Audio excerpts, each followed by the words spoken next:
We're talking about the role of the leader is to be vulnerable. The role of the leader is to be vulnerable. Oh, you're not even looking at that, are you? Pay no attention to the man behind the curtain. Thanks, you guys.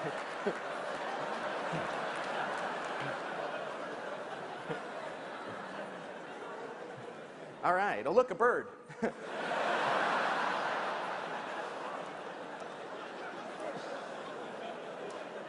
So, oh yeah, Willow Creek, here we go. So, the role of the leader is to be vulnerable first, though. The leader has to set the stage by being vulnerable and open first. I once worked with the CEO of a company, a famous company, that you've probably heard of this guy. The company struggled and didn't succeed. He moved on, he's someplace else now. But he really hurt the organization by not being vulnerable. And here's the story I tell that kind of demonstrates that. I heard years later about this. He went to Asia on a conference on economic development. He took with him his chief information officer. And this woman, this chief information officer, she had a master's degree in economic theory. She was fascinated by economics, and the conference was about economics. So she went to this conference to go to the sessions and to really take part in it. She thought it was very interesting. He was a technology guy, and he went to give a speech, and it was a marketing thing, kind of a boondoggle.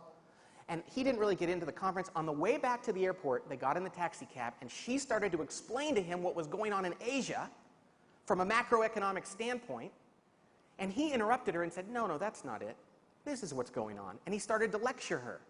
And she told me later in confidence, she said, Pat, that's the day I realized I could never be smarter than him at anything because he was the CEO. And so many leaders, the question I have to ask you is, can your people be smarter than you? Can they be better than you? Can they have skills that you can look them in the face and say, I admire that in you, I want to be more like you in that way? And it can't be like, gee, I'm glad you're good at accounting because I hate doing that, you know. It's got to be something that you really admire, you know. And as leaders, we have to understand the power of that, because people will follow a leader into a fire if they're human and they're honest and they're vulnerable. But, huge but here, you can't fake it. Do not fake it.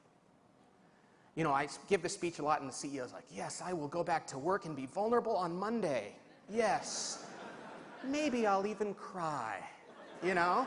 And it's like, no. It's better to be to struggle with it than it is to fake it, because if you fake it, you always get caught ultimately, and then you lose your credibility. And I don't have to talk to you, there's so many public examples of that in politics and in televangelism, and then people go, I don't think they're really truly sorry. Or I don't think they really think it's a weakness. So this is one, do not fake it.